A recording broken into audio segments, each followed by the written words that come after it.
नमस्कार मित्रांनो, आज आपण प्रिव्हियस इयर क्वेश्चन 2024 मधील पिऊन आणि हमालास पदासाठी हायकोर्टाने जी एक्झाम घेतली होती त्यावेळेस सेकंड शिफ्टमध्ये जो पेपर झाला होता त्याच्या आपण क्वेश्चन्स आणि आन्सर्स आज आपण पाहणार आहोत.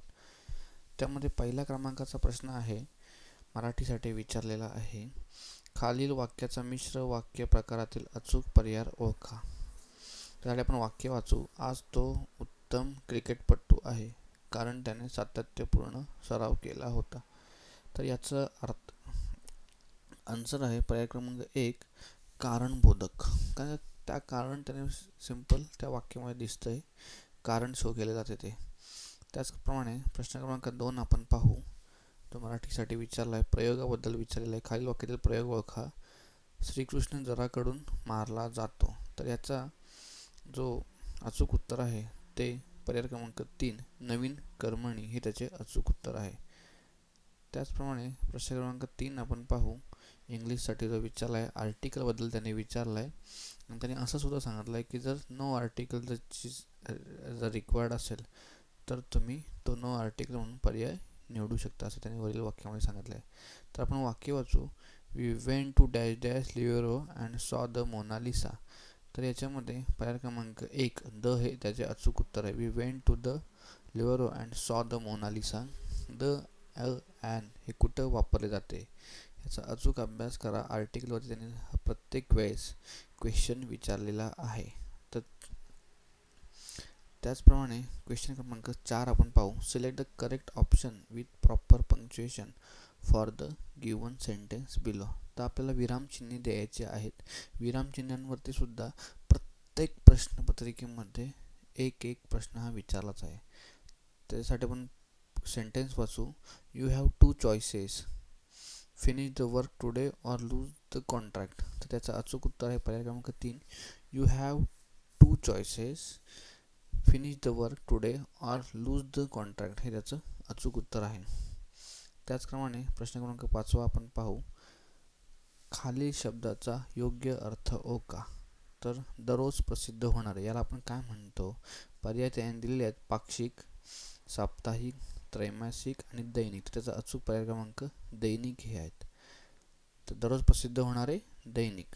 त्रैमासिक याला 3 महिन्यांचे प्रसिद्ध होतात त्रैमासिक म्हणतात. साप्ताहिक म्हणजे आठवड्यांनी आणि पाक्षिक म्हणजे 15 दिवसांनी जे काही प्रसिद्ध होतं त्याला पाक्षिक असे म्हटले जाते. चौथीच्या स्कॉलरशिपचा प्रश्न त्यांनी विचारलेला आहे. त्याचप्रमाणे प्रश्न क्रमांक 6 आपण पाहू. Select the most appropriative superlative degree of comparison option from the given options to complete the below sentence. डिग्रीवरती प्रत्येक वेळेस खूपच सोप्या पद्धतीचे प्रश्न त्यांनी विचारलेले आहेत. त्याच्यामुळे डिग्रीचा अभ्यास करा. Positive degree, comparative degree, superlative याचा अभ्यास सगळ्यांनी जरूर करा. तर सेंटेन्स आहे, Rajesh bought dash dash car in the market. तर याचं अचूक उत्तर आहे the costliest car in the market. Rajesh bought costliest car in the market. तो आपल्याला माहिती आहे गुड, बेटर, बेस्ट हे ज्या पद्धतीने 3 आहे त्याच्या द कॉस्टचं त्यांनी सुपरलेटिव्ह त्यांनी वापरण्यासाठी सांगितलं आहे. कन्फ्युजन होऊ शकतं कॉस्टली याच्यासाठी आणि द कॉस्टलियर हे कंपॅरेटिव्ह डिग्रीसाठी येतं आणि पॉझिटिव्ह डिग्रीसाठी फक्त कॉस्ट हे शब्द येतं. त्याचप्रमाणे क्वेश्चन क्रमांक 7 आपण पाहू. Select the most appropriate verb from the given option to fill in the blanks for the given sentence. All student must dash dash their uniform every day. तर याच्याचं प्रेझेंट टेन्सचं हे वाक्य आहे. त्यासाठी त्याचा अचूक पर्याय क्रमांक हे 1 आहे, wear. All student must wear their uniforms every day. जर वेअरिंग असतात तर कंटिन्युअस टेन्ससाठी आपण वेअरिंग वापरतो, वोर आपण वापरतो पास्ट टेन्ससाठी आणि बी वेअर वापरतो आपण मला वाटतं पास्ट कंटिन्युअस किंवा प्रेझेंट कंटिन्युअस टेन्ससाठी आपण बी वेअर वापरतो. ते बघून घ्या. त्याचप्रमाणे प्रश्न क्रमांक 8 आपण पाहू. Select the most appropriate from the of present tense from the given option to fill in the blanks for the below sentence. तर त्यांनी प्रेझेंट टेन्ससाठी हे सुद्धा वाक्य त्यांनी विचारलं आहे. तर वाक्य आपण वाचू. Rohit and Sonia dash dash to play card games. तर याच्यामध्ये सिम्पल प्रेझेंट टेन्सचा वर्ब त्यांनी लाईक हा प्रेझेंट टेन्ससाठी वापरू शकतो आपण इथे. रोहित अँड पर्याय क्रमांक 4 त्याचं अचूक उत्तर आहे. Rohit and Sonia like to play card game. जर पास्ट टेन्स असता तर हॅज लाईक आला असता, तर कंटिन्युअस टेन्स असता तर विल बी लाईकिंग आला असता, आणि परफेक्ट टेन्ससाठी हॅड लाईक्स आला असता. त्याच्यामुळे सिम्पल त्यांनी प्रेझेंट टेन्ससाठी विचारलं, मग लाईक हा त्याचा अचूक उत्तर आहे. त्याचप्रमाणे प्रश्न क्रमांक 9 आपण पाहू. मराठीसाठी त्यांनी विचारले नकारार्थी शब्द ओळखा. नकारार्थी वाक्यात रूपांतर करण्यासाठी त्यांनी सांगितलेलं आहे. तर लांडोर मादी आहे याचा नकारार्थी काय होईल? लांडोर नर नाही, हे त्याचं पर्याय क्रमांक 2 हे त्याचं अचूक उत्तर आहे. त्याचप्रमाणे प्रश्न क्रमांक 10 आपण पाहू. खालील शब्दाचा समानार्थी शब्द ओळखा. वार्ता, वार्ता म्हणजे न्यूज, त्याचा समानार्थी शब्द आहे समाचार. पर्याय क्रमांक 2 हे त्याचे अचूक उत्तर आहे. त्याचप्रमाणे प्रश्न क्रमांक 11 आपण पाहू.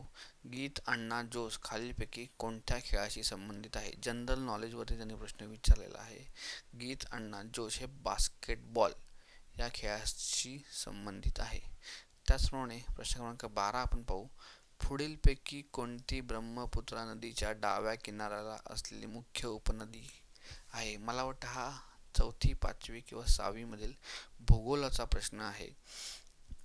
त्यासाठी स्टेट बोर्डचं वाचन आणि पाठ्यपुस्तकातील धड्याखालचे जे प्रश्न आहेत ते जर आपण केले ते त्यांनी ॲज इट इज विचारलेले आहेत. तर दिबांग ही नदी ब्रह्मपुत्रा नदीच्या डाव्या किनाऱ्याला असलेली मुख्य उपनदी आहे.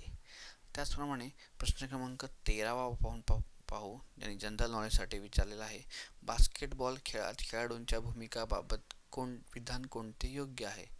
तर त्यासाठी 2 त्याने स्टेटमेंट दिले आहेत. पहिली स्टेटमेंट आहे 2 ते 3 खेळाडू आक्रमक म्हणजे ऑफेन्सिव्ह असतात, आणि स्टेटमेंट दुसरी आहे उरलेले खेळाडू रक्षण म्हणजे डिफेंडर्स करतात.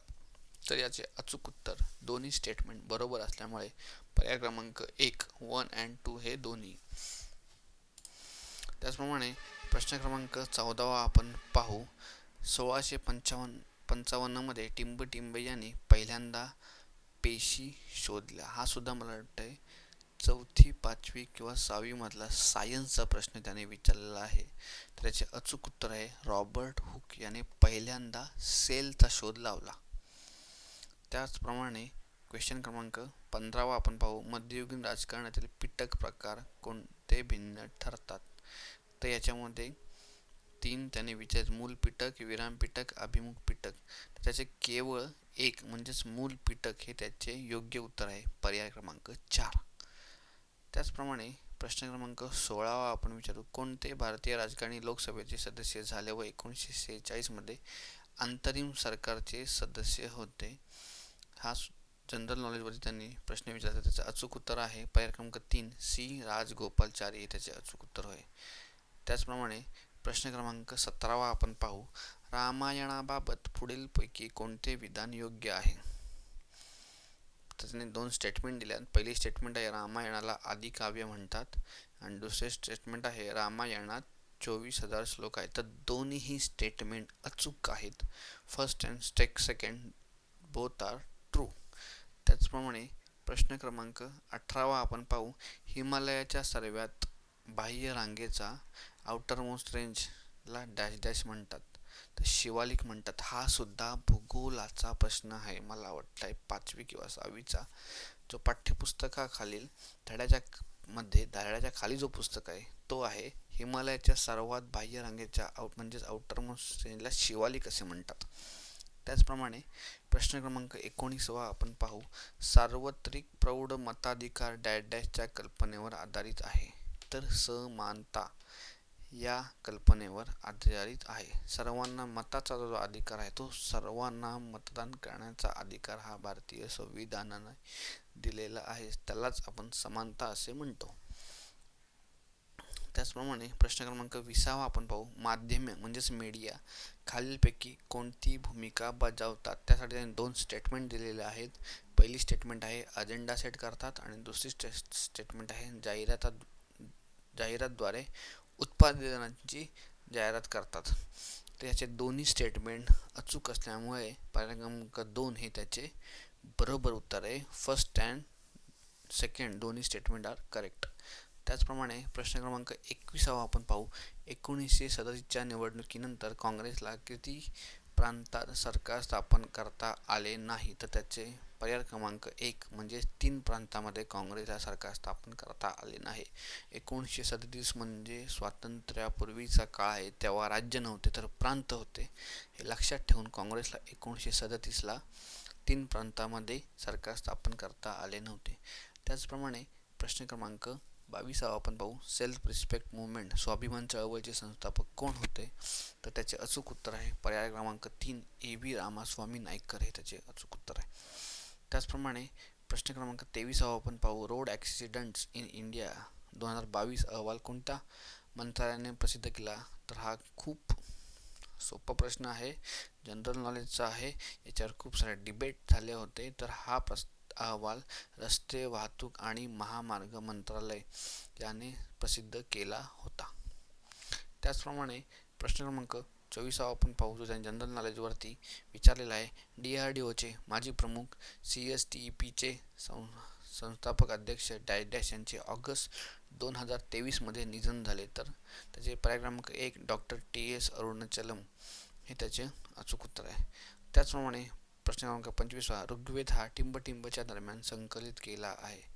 तर ऋग्वेद हा इसवी पूर्व 1500 ते इसवी पूर्व 1000 या दरम्यान संकलित केला आहे. त्याचप्रमाणे प्रश्न क्रमांक 26 आपण पाहू. सागवान, बांबू, साल, शिसवी, चंदन व खैर असलेली वने कोणती? तर ती वने आहेत दमट पानझडी वने ही आहेत. त्याचप्रमाणे प्रश्न क्रमांक 27 आपण पाहू. भारतातील सर्वात जुनी फुटबॉल स्पर्धा कोणती? हा सुद्धा मला वाटतंय भूगोलाचा प्रश्न आहे. ड्युरंड कप पर्याय क्रमांक 4 हे त्याचे अचूक उत्तर आहे. त्याचप्रमाणे प्रश्न क्रमांक 28 आपण पाहू. ऑक्टोबर 2023 मध्ये MSP साठी शेतकऱ्यांनी आंदोलन कोणत्या राज्यात केले होते? तर त्याचे अचूक उत्तर आहे पंजाब. तुम्हाला माहिती आहे खूप साऱ्या शेतकऱ्यांचे त्यावेळेस ॲक्सिडेंटल मरण वगैरे झालं होतं आणि BJPनी कशा पद्धतीने ते आंदोलन चिरडण्याचा प्रयत्न केला होता हे सर्वांना ज्ञात आहे. आणि MSP म्हणजेच मिनिमम सेलिंग प्राईस बद्दल त्यांनी हा उठाव केला होता. त्याचप्रमाणे स्पॉन्जिला कोणत्या प्राणी संघाशी संबंधित आहे? तर पोरिफेरा. हा सुद्धा 5वी किंवा 6वी मधला सायन्स मधला त्यांनी प्रश्न विचारलेला आहे. स्पॉन्जिला हा कोणत्या प्राणी संघाशी संबंधित आहे? तर पोरिफेरा. त्याचप्रमाणे मिल्क ऑफ मॅग्नेशिया प्रश्न क्रमांक 30 आपण पाहू. मिल्क ऑफ मॅग्नेशियाचे अंदाजे pH मूल्य किती असते? तर मिल्क ऑफ मॅग्नेशिया हे बेसिक आहे, हायली बेसिक असल्यामुळे त्याचे pH हे 10 हे असते. थँक्यू. तसेच अशा प्रकारचे नवनवीन व्हिडिओ पाहण्यासाठी माझ्या चॅनलला तुम्ही सबस्क्राईब करा आणि नोटिफिकेशनसाठी तुम्ही बेल आयकॉन प्रेस करू शकता. थँक्यू.